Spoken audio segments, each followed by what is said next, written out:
Yesu ashimwe cyane. Ndabasuhuza mwese aho muri.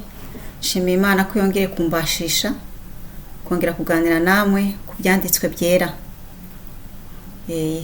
Izina ry'Imana nirihabwe icyubahiro. Ubu ngubu ngiye gusenga kugira ngo umwuka anyobore. Data wa twese uri mu ijuru, nje imbere y'ubwiza bwawe nkwinginga kugira ngo ubane nanjye. Ibyo ndibuze kuvuga byose bibe ari bivuye mu gushaka kwawe. Ntihagire icyo nongeraho cyangwa ngabanyaho, ahubwo Mwuka Wera aba ari uzanyobore, afate controle y'ibyo ndibuze kuvuga byose, kugira ngo Mwami uhabwe icyubahiro ku isi yose no mu mahanga. Ni mu izina rya Yesu Kristo w'i Nazareti mbegusabye Mwami, amen. Comment ne pas t'adorer, Jésus? Comment ne pas t'adorer, Jésus? Comment ne pas t'adorer? Comment ne pas t'adorer? Comment ne pas t'adorer, Jésus? Comment ne pas t'adorer? Comment ne pas t'adorer? Comment ne pas t'adorer, mon roi? C'est toi qui m'as délivré, Jésus. Oui, c'est toi qui m'as délivré, Jésus. Oui, c'est toi qui m'as délivré. Oui, c'est toi qui m'as délivré. Oui, c'est toi qui m'as délivré, Jésus. C'est toi qui m'as délivré. C'est toi qui m'as délivré. Oui, c'est toi qui m'as délivré, mon roi. Hallelujah. Wahabwe icyubahiro Mwami w'abami, aho uri ahera hera cyane. Izina ryawe nirihabwe icyubahiro. Reka dusome. Turacyari mu itangiriro, ndacyavuga kuri Adamu. Turasoma mu itangiriro igice cya 2 kuva ku murongo wa 18 kugeza ku murongo wa 25. Turasoma mu izina rya Yesu. Kandi Uwiteka Imana iravuga iti, si byiza ko uyu muntu aba wenyine, reka muremere umufasha umukwiriye. Uwiteka Imana irema mu butaka amatungo yose n'inyamaswa zo mu ishyamba zose n'inyoni n'ibisiga byo mu kirere byose, ibizanira uwo muntu ngo amenye uko abyita. Kandi uko uwo muntu yise ikintu cyose gifite ubugingo aba ari ryo riba izina ryacyo. Umuntu yita amatungo yose n'inyoni n'ibisiga byo mu kirere n'inyamaswa zo mu ishyamba zose, ariko umufasha umukwiriye yari ataraboneka. Uwiteka Imana isinziriza uwo muntu, ubuticura arasinzira, imukuramo urubavu rumwe ihasubiza inyama. Urwo rubavu Uwiteka Imana yakuye muri uwo muntu iruhindura umugore, imushyira uwo muntu. Aravuga ati, uyu ni igufwa ryo mu magufwa yanjye, n'akara ko mu mara yanjye, azitwa umugore kuko yakuwe mu mugabo. Nicyo gituma umuntu azasiga se na nyina, akabana n'umugore we akaramata, bombi bakaba umubiri umwe. Kandi uwo mugabo n'umugore we bombi bari bambaye ubusa, ntibakorwe n'isoni. izina ry'Uwiteka nirihabwa icyubahiro. Ubushize twabonye ukuntu Imana yatekereje kurema Adamu ibanje kurema ibintu byose, ibiyaga, amafi, ibintu byose imaze kwitunganya, maze Imana igira igitekerezo cyo kurema umuntu usa nkayo. Maze Adamu Imana imuremana ishusho rye, hama aza gutegeka isi, akajya yita buri gikoko cyose akajya akita amazina, mbese yari umutware wo muri Edeni. Ariko Adamu nubwo Imana yari yamuhaye ibintu byose, mbese Adamu yari umutunzi, nta kintu Imana itari yamuhaye, byose byari ibye, mbega yatekaga byose.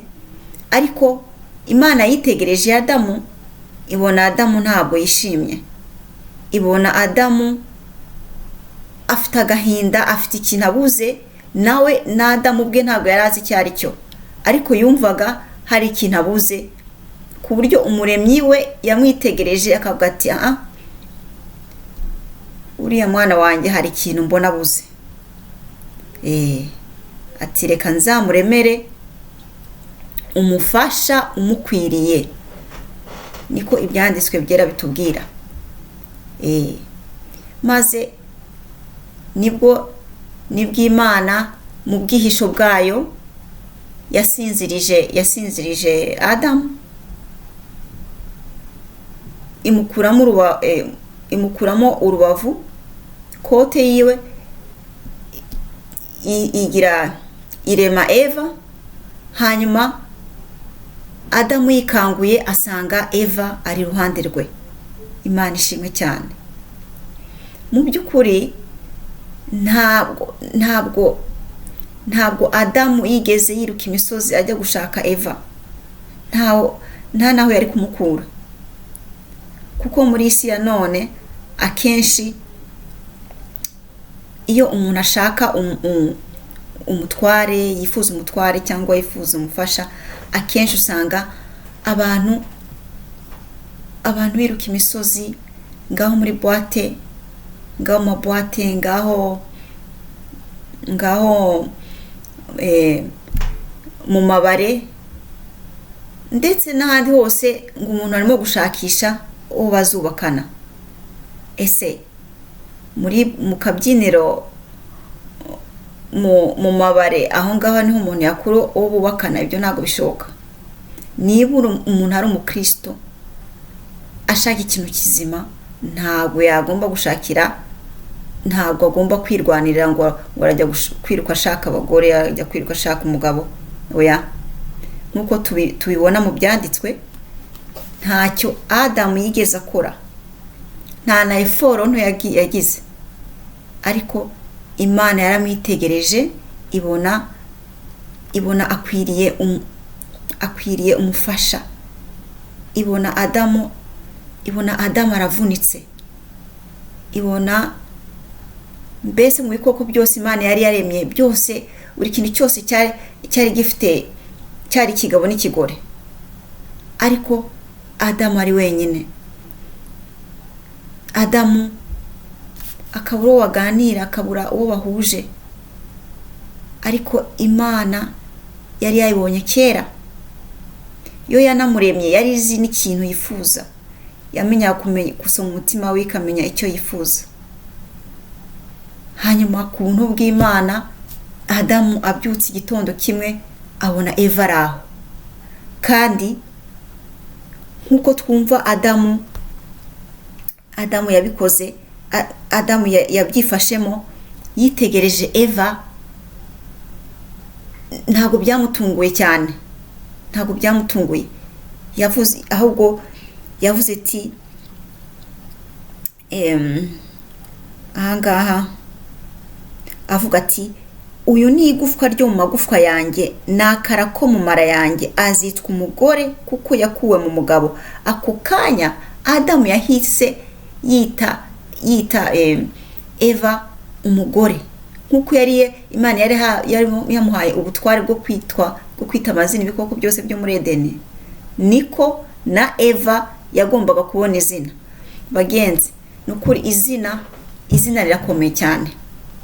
Izina ni adresse y'umuntu. Nukuzajya twubaha amazina yacu ko izina mbese ni identite. Imana yahaye Adamu butoni, imuha ubutware bwo gutegeka ibyo mu isi, bwo kubyita amazina, ariko Imana irareba ibona abuze umufasha umukwiriye. Irangije iramusinziriza, imukuramo urubavu, irema umufasha umukwiriye. Ntago ari n'importe qui yaremye Eva, kandi Eva mbese yari urubavu rwa Adamu. Nihuko twavuga ko Imana yakuye muri Adamu urubavu rwe, ariko ntacyo Adamu yatakaje, ahubwo Imana yamugaruriye urubavu rwe mu buryo bundi bwiza cyane. Yesu ashimwe cyane.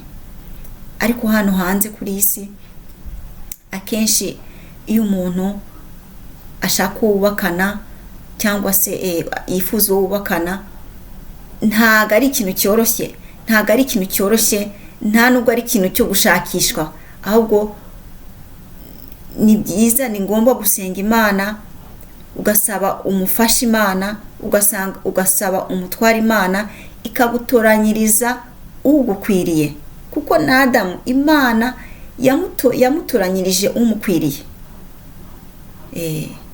Kenshi na kenshi turabizi, ugasanga umuntu ahuye n'umuntu ntago mwahuye mu kabyiniro, mwahuriye mu kabare, ukavuga ati uyu nguyu ni wa mugabo. Ibyo ngibyo no kubyitondera cyane, ni ukwitonda cyane, kuko ikintu Imana yonyine yitangiye nicyo kiba ari kizima. Kuko hahanze amaparanse la trompa, uragenda uzane uwo ari we wese umushire mu nzu. Eske wabanje kubaza Imana? Eske wabanje kubisengera uvuga ati Imana bimeze bite? Imana idufashe cyane, kuko akenshi Satani idufatira aho ngaho nyine. Ikareba nk'uko Imana yarebye umutima wa Adamu, ikabona ko abuze umufasha umukwiriye. Ni nako Satani itegereza umwana w'umuntu akavuga ati uriya mukobwa arashaka umugabo, uriya musore arashaka umugore. Noneho umuntu adacunze neza ngo acagure inzira y'Imana, asenga Imana, ategereze, usanga umuntu yazanye mu nzu ibintu bimuhitana. Ugasanga umuntu yikururiye imyuka mibi utazi naho iturutse. Ugasanga igikurikiraho umuntu yarazi ko agiye kwishima, kumbe amarira n'imiborogo no kuniha nibyo bikurikiraho. Imana idufashe ko Satani adufatira kenshi mu byo tubuze. Satani ntago azaza ngo aguhe inzoga utazinywa. Yewe nta nubwo azaza aguhe kuka kandi utanayinywa. Aguha cya kindi gisa nk'icyo ushaka, ariko kikaza kirimo uburozi. Imana idufashe cyane, idufashe, iduhe umwuka wo kurondora, umwuka wa distraction. Abana b'Imana niba dushaka ibyiza, nk'uko Imana yari yaremye Edeni iremera Adamu. Irangije mu rukundo rwinshi cyane yakundaga Adamu, iravuga ati no, ntago uyu mwana wanjye agomba kwicwa n'irungu, ntago agomba gukora imirimo iya yose yo muri Edeni wenyine. Ifuko ko mushakira umufasha umukwiriye. Irangije irabikora, kandi ntaho Adamu yigeze yiruka ashakisha Eva. Nta iforo nimwe yabikozemo. Natwe rero mu gihe cya none nuko tugomba kubikora. Ushaka uwo mubakana, ubisaba Imana, kandi utegereza igihe cy'Imana.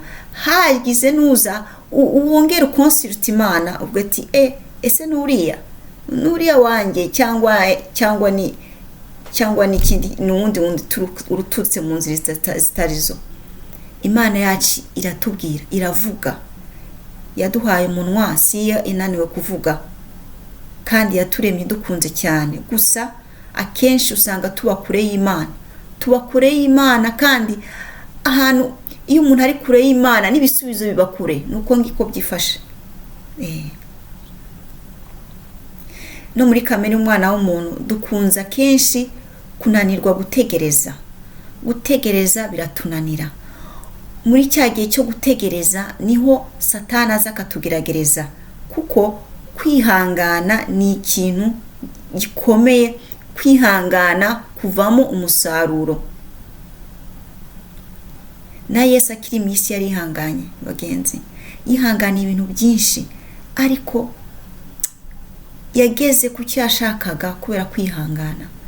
Yarababaje nk'uko twababaje kuri isi, yahuye n'ibintu bitari byiza, we deje yari na innocent, ariko yatweretse urugero ko tugomba kwihangana mu bigeragezo, ari ibigeragezo se by'uburwayi, ari ibigeragezo se byo kubura akazi, ibintu byose tukisunga Imana, tugasenga Imana.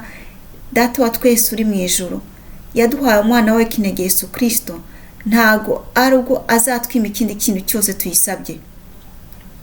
Mu gutegereza byose ibikora neza mu bushake bwayo. Hari igihe tubona iduhaye ibyo tutasabye, ariko iba yabikoranye ubumana bwayo, kuko yo ntago itekereza nk'umuntu, itekereza nk'Imana. Irakureka gati kiriya ni nkimuha mu mwaka umwe azaba yanyibagiye, kiriya ni nkikora mu mwaka mu minsi iza azaba yabaye undi ntishimira. Ikiruta byose nuko Imana itwishimira. Nta kamaro ko Imana yaduha gutunga ibyo twifuza byose hanyuma tukabura ijuru. Nta kamaro karimo. Mbese ni imivumo gusa, nicyo kintu navuga. Ibintu byo kwisi umuntu ashobora kwitunga, ariko iyo hatarimo Imana nta munezero uhaba harimo, nta n'amahoro abarimo. Ushobora gutunga duke kuri isi, ariko ukaba wifitiye amahoro menshi, kuko amahoro ntabwo azanwa n'amafaranga, amahoro ntabwo azanwa n'ubushobozi bufatika umuntu afite, ariko amahoro atangwa na Saint Esprit.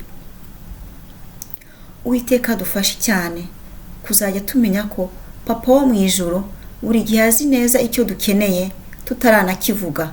Gusa yifuza ko tuyigisha inama mbere yuko dutera intambwe muri projet nshasha dukora, mu bintu byose dushaka kugeraho kuri isi. Tubanze tuyigisha inama ati papa hariya se urabona nce muri iriya nzira, cyangwa nce muri iriya nzira, cyangwa se kariya kazi impakazi ushakazi, saba Imana akazi. Ikintu cyose dusaba tugisabe Imana yonyine nyizaducagura ibidukwiriye kandi mu gihe gikwiriye. Uwiteka ahabwe icyubahiro. Ndumva amasomo y'uno munsi agarukiye ahangaha. Imana ishimwe cyane, ikomeze kuduhugura buhoro buhoro, ituhugure tumenye ko twitwara tugendana n'Imana muri iyi si, kuko inzira y'Imana niyo nzira y'umucyo. Iyi si icyuza umwijima, irimo umwijima mwinshi, ariko twega bamenye Imana tugerageze kuzajya dusoma ibyera, dusobanukirwe ibyera by'Imana icyo bishaka kutubwira n'icyo Imana itwifuza mu buzima bwacu bwa buri munsi. Tuzagira amahoro kuri isi, tuzayibaho neza, kandi tunayivamo tuzajya kubana na Papa waturemye.